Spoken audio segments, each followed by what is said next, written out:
It has been one of India's most loved cars, which also won the prestigious 2023 Car and Bike Car of the Year award. Even though the prices of Toyota Innova have been going up consistently, so has been its popularity.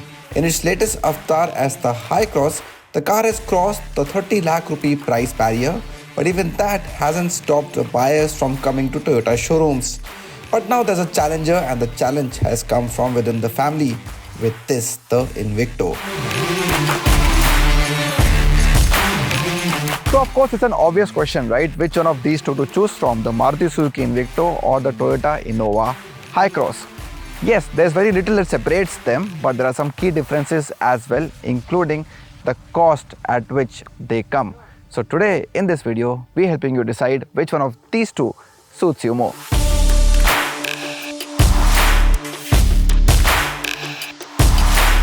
So even though these are cross-badged models, enough has been done to help you differentiate between the Invicto and the Hycross, especially when it comes to the face. So many different elements here. The headlamps are different when compared to the Hycross. You can see that they also get these tri-LED patterns seen on many cars from Nexa.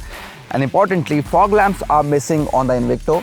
On the Hycross, you get them right here. And then of course the grills also are quite different on both these cars. On the Hycross, you get body color. On the Invicto, you get the use of piano black right on top, and then a lot of chrome as well on the Invicto, something a lot of buyers like in the premium segment. The overall face of the grille reminds you more of other cars from the Maruti Suzuki Nexa family like the Grand Vitara and even the Fronx, and less of the Hycross, which I guess is a good thing for brand identity.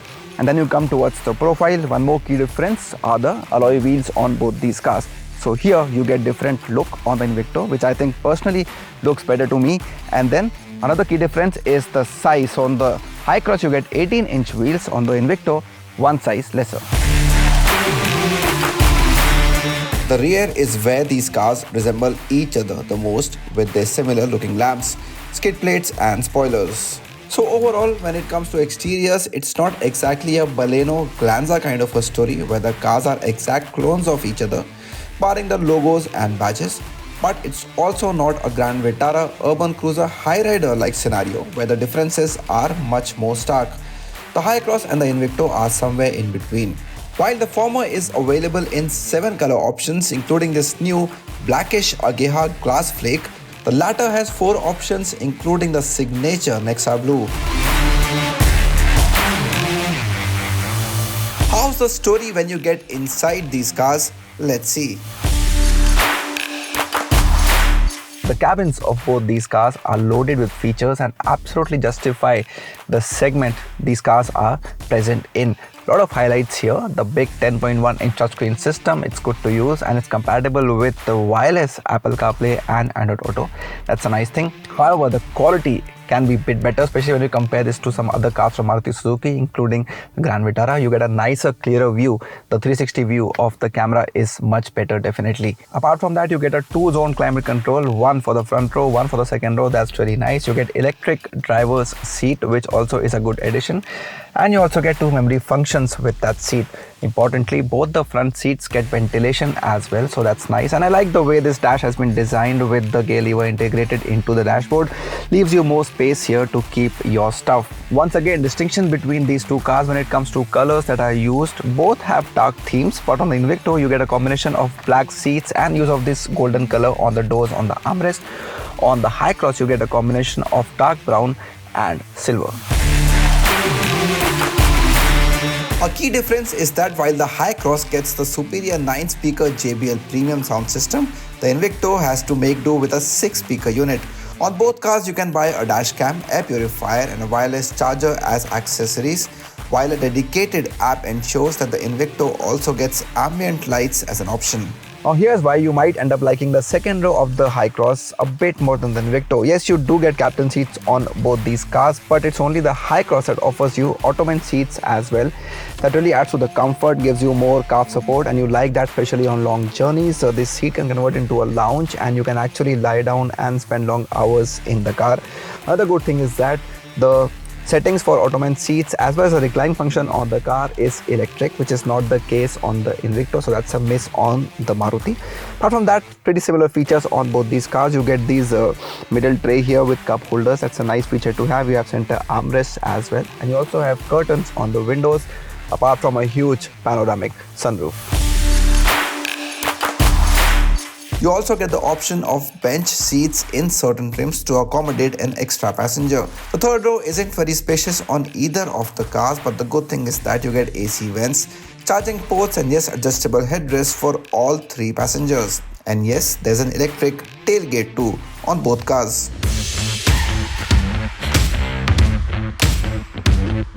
So it is the same hybrid setup that powers both these cars, the Hycross as well as the Invicto that I'm driving right now. It's come from Toyota, which was the case with the Grand Vitara and the Urban Cruiser Hyrider strong hybrids as well. The mild hybrids, of course, came from Maruti Suzuki. So nice, easy, relaxed drive on both these cars with the eCVT gearbox and of course the dedicated EV mode as well, where the cars run purely on batteries initially, and then later the engine comes to life depending on your requirements. But there's a bit for the enthusiast in you as well, because if you want to touch the speed of 100 from stationary, you can do that in less than 10 seconds. And yes, you also have a sport mode along with paddle shifts on both the Hycross and the Invicto. Impressive ride quality has always been one of the big USPs of the Toyota Innova, even in the previous generations. Continues with the Hycross and of course continues with the Invicto as well. You get a supremely comfortable ride.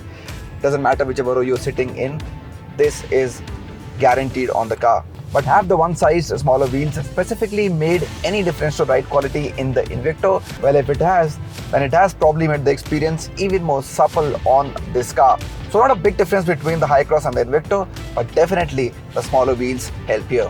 And ideally it should aid in a better fuel efficiency as well, though Maruti is claiming the exact same figure as the Hycross, which is 23.24 kilometers per litre. Very impressive looking at the size and segment these cars come in. So despite the big size, despite the automatic gearbox, the strong hybrid system does have a role to play in giving you a really economical car to run.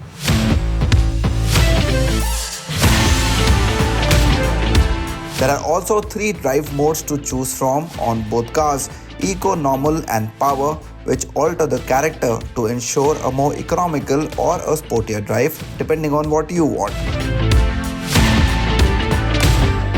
But just like the cabin, there are some more attributes where the Hycross scores over the Invicto. If you want a non-hybrid pure petrol version, it is only the Hycross that gives you that option.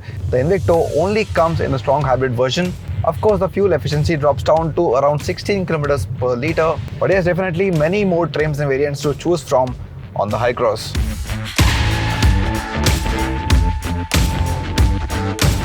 Even on the petrol, there is no manual transmission option, and if you do want that, you'll have to go in for the Crista, but that one is available only with a diesel mill. And then there's ADAS. The driver assistance systems also find a place only on the Hycross. The contention from Maruti is that maybe our roads, our infra is not yet fully ready to use ADAS features in the most efficient way. So we'll have to wait and watch if in the future we get to see some of these ADAS features on cars from Maruti Suzuki as well. So especially when you're out on the highway on faster roads, features like adaptive cruise control, lane keeping assist, blind spot assist, they come to your aid and definitely make your drive a little more safer. Both SUVs get as many as 6 airbags, a tire pressure monitoring system, an electric parking brake, front parking sensors and disc brakes on all wheels. Owing to its petrol trims, the Hycross starts at a much lower price point, but when it comes to hybrids, it starts at a higher point than Invicto. Talking about warranty, Toyota scores better here by offering 3 years or 1 lakh kilometers, while the Invicto gets 2 years or 40,000 kilometers, whichever is earlier. And then there's a small matter of waiting period. The Hycross could take up to 2 years to deliver, depending on the variant, while the Invicto 2 has reached 14 months owing to the short supply from Toyota.